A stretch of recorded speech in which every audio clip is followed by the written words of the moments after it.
Act. So is there a basis of truth in that? And if so, how do we address it?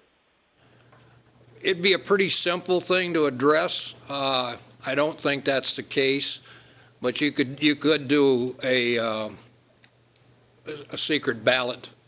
They could actually vote for it. The employees of that plan. It would be just who would NLRB would have to come in and run the election at that point, which they do anyway.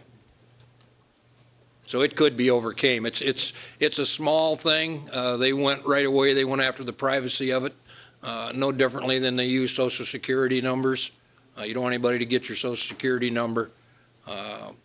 Employee free choice is exactly that. And right now, there's no protection for these people. They bring in strike breakers, or we call them, or union busters.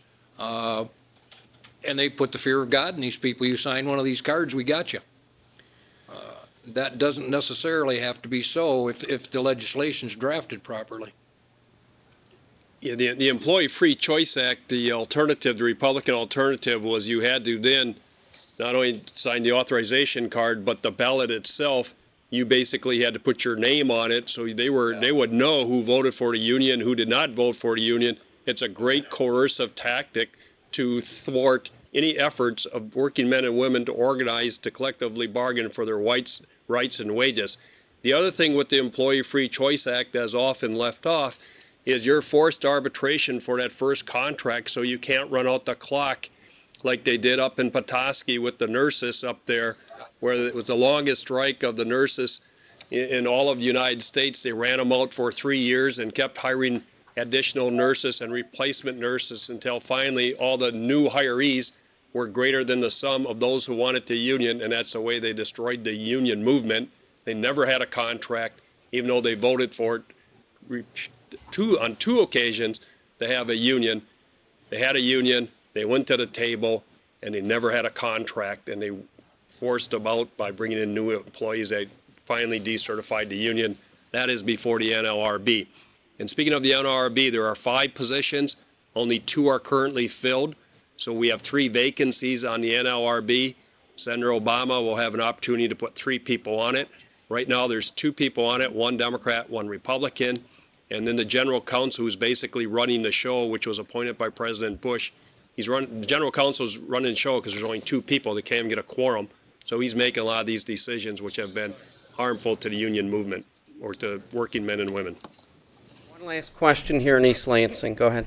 Is it a certainty, and this is for anybody who would know, that there will be an attempt at a filibuster over card check in the Senate? Bart Stupak here from Washington. There's no doubt there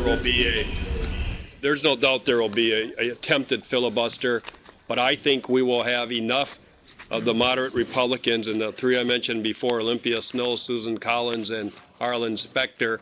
We had 57 votes before. We need 3 more. We had 51.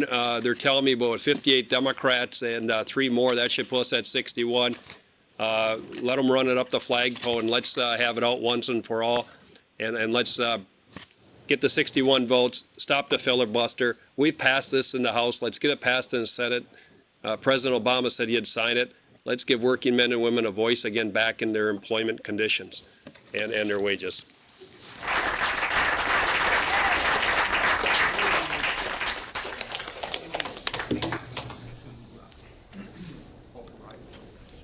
So with that, I would challenge our Wayne State, Northern, and MSU colleagues to think about doing a program or 2 on this topic, because it obviously is of great interest to labor people. I'd like us to thank the panelists in this first panel for such provocative, helpful, and thoughtful comments.